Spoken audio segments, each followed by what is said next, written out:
எரிப்பது முறையில்லை, மௌனத்தை உடைப்பது சரியில்லை.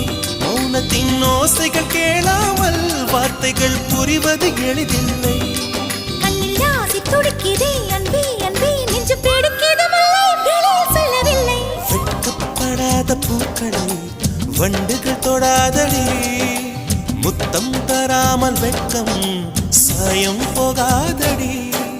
மலரே ஒரு வார்த்தை பேசு, இப்படிக்கு பூங்காற்று